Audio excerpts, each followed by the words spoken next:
Hello, my name is Anne Iveson and I'm at the 7th Symposium for the Collett Institute of Private Equity, the Battle of the Asset Classes. And joining me now is Jeff Skinner, who is Executive Director of the Deloitte Institute of Innovation and Entrepreneurship at London Business School.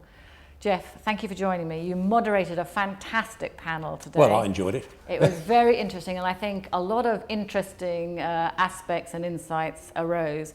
One of which I think, one area which seemed to cause quite a lot of discussion was the concept of waste and wastage.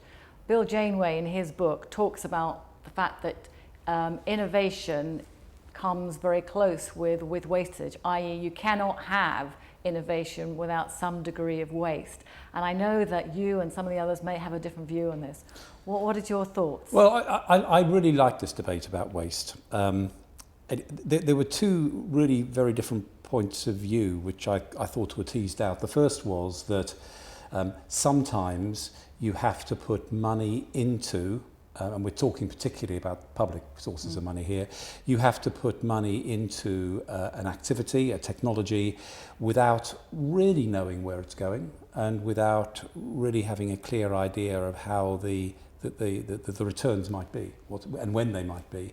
But it kind of has to do it because it's underpinning of everything. And this really comes down to a debate at its most fundamental about government supporting R&D.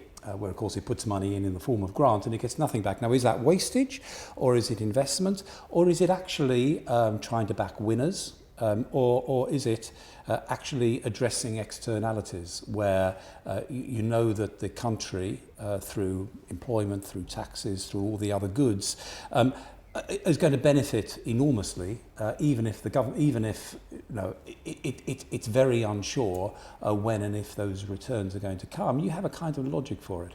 So I found that fascinating. But the other interpretation of waste that one of the panelists brought up, he said, well, look, we are a venture capitalist, and everybody knows the odds of a venture actually staying alive once you've invested in it and returning is 1 or 2 in 10.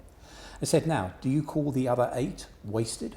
Or actually, do you really don't know before you invest which ones are going to be the winners, and therefore you take a portfolio approach to it. So I thought that we were beginning to tease out almost philosophically two different interpretations of the word waste. One of which is backing good stuff, knowing that 8 out of 10 won't work, versus throwing away public resource into something that really you shouldn't be putting money into at all. That probably is the true definition of waste.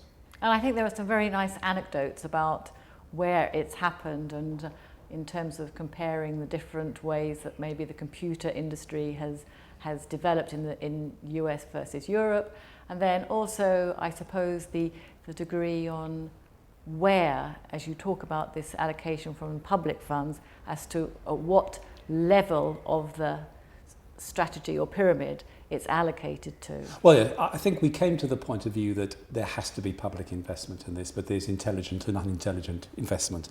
And there are many different ways of investing. I mean, we've already said the R&D, the science base is one. But one gentleman in the audience brought up a very interesting model, which is whereby the government invests in venture funds itself, and then it's putting some money but into early stage investment, but nevertheless requiring the professionals who know what they're doing to be able to apply that money intelligently. And then we had the Mariana talking about things like SBIR in the States, which is very much a demand-led. Do you have the government being sort of a procurer of new things? And it sort of stimulates from the demand side by creating that first customer, or are you simply pumping money into businesses and fueling the supply side? So there were lots of different anecdotes. I mean, from the biotech side, it was quite clear that unless government, in one form or another, put money into basic research in medicine, then nothing much happens, because virtually everything you point to started life somehow in a government-supported laboratory. No, thank you very much. It was a fantastic panel, very interesting, and I'm sure there'll be a lot more discussions to come out of it. Thank you very much. Thank you. Lovely.